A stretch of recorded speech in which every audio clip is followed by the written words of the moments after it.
It's often said in private equity, you are what you exit. All of the funds we raise, all of the companies we find to buy, all of the add-ons we complete, and all of that really at the end of the day comes down to one thing: selling the company and for how much money.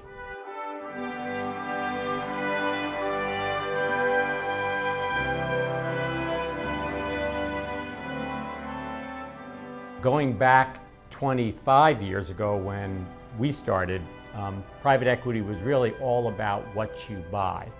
Today, investment selection remains critical, but it's equally about what you do with what you bought.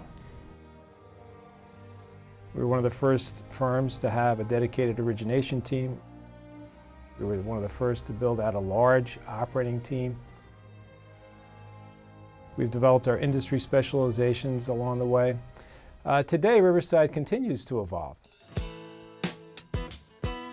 It has been a banner year for exits. 3 to 7 years ago, we planted some terrific seeds and grew those crops to harvest. It's been a seller's market. Prices have been very high, and we took advantage of that.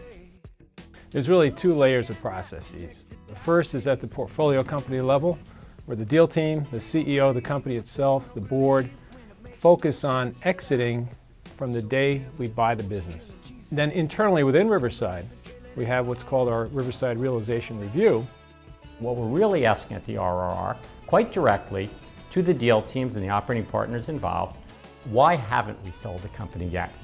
And the great thing about a lot of these processes is that they enable us to deliver good returns and grow companies regardless of the external environment in which we find ourselves.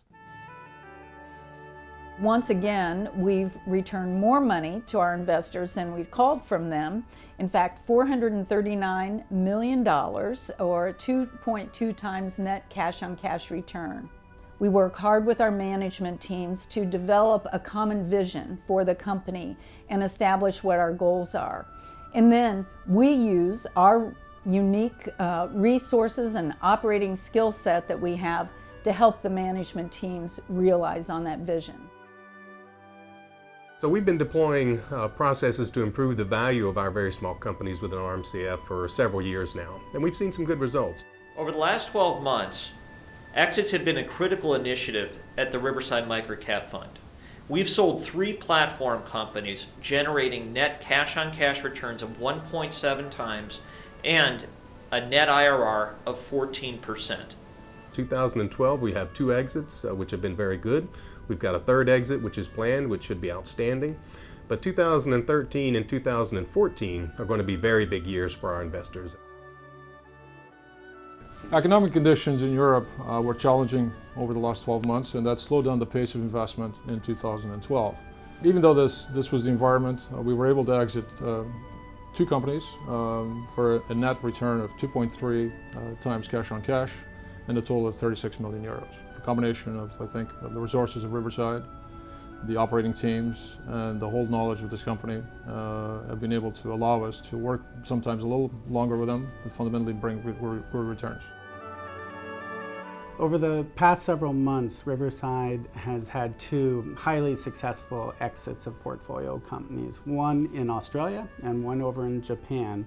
And in both cases, it provides just fantastic pieces of evidence that the model does in fact transplant to the region, and that we can take entrepreneurially led businesses and transform them during our time of ownership into institutional class corporations. And the results have been exceptional returns for all of us who have invested in the fund. Riverside has a vast portfolio, we have terrific systems, and we will be selling companies and returning capital to investors year after year.